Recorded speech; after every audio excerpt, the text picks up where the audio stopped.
उस रात हवाओं में अजीब सी खामोशी थी। महल के ऊंचे दिए जल रहे थे, लेकिन उनके उजाले में भी पार्वती का मन किसी अनजाने डर से घिरा हुआ था। आज उसका जीवन पूरी तरह बदल चुका था। देव ने सबके सामने उसे अपनी पत्नी स्वीकार कर लिया था, पर यह स्वीकार केवल एक रिश्ता नहीं था, यह कई तूफानों की शुरुआत थी। पार्वती की आंखों में खुशी थी, लेकिन उसके दिल के किसी कोने में अनकहा डर भी पल रहा था।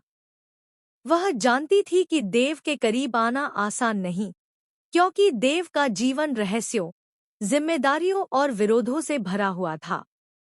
देव उस रात पार्वती के पास आया। उसके कदमों की आहट सुनकर ही पार्वती का दिल जोर-जोर से धड़कने लगा। उसने सिर झुका लिया, जैसे अपने ही विचारों से बचना चाहती हो।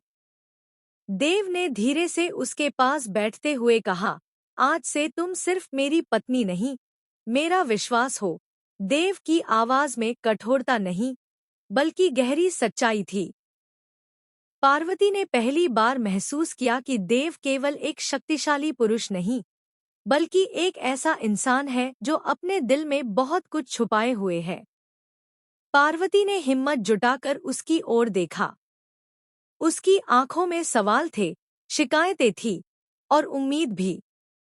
उसने धीमी आवाज में कहा, देव, क्या यह रिश्ता मुझे सुरक्षित रख पाएगा? यह सवाल सीधे देव के दिल में उतर गया। वह कुछ पल चुप रहा, फिर बोला, मैं वादा नहीं करता कि राह आसान होगी, लेकिन यह जरूर कहता हूँ कि मैं तुम्हें अकेला नहीं छोड़ूंगा। इन शब्दों में ऐसा भरोसा था कि पार्वती की आंखें भर आईं। महल के बाहर लोग तरह तरह की बातें कर रहे थे। कोई इस विवाह से खुश था, तो कोई इसे साजिश मान रहा था। देव के शत्रु इस मौके की तलाश में थे कि कैसे इस नए रिश्ते को तोड़ा जाए। पार्वती को इस बात का अंदाजा था, फिर भी उसने देव का हाथ थाम लिया। वह जानती थी कि यह हाथ पकड़ना उसे कई इम्तिहानों से गुजरने के लिए मजबूर करेगा, लेकिन अब पीछे हटने का कोई रास्ता नहीं था। देव ने पार्वती को अपने और करीब खींच लिया। यह केवल शारीरिक नजदीकी नहीं थी, बल्कि दो टूटे हुए दिलों का एक दूसरे पर भरोसा करने का साहस था। देव ने कहा, आज से हर वार तुम्हारे साथ मुझ पर भी होगा। पार्वती ने पहली बार महसूस किया कि उसकी कमजोरी अब उसकी ताकत बन सकती है।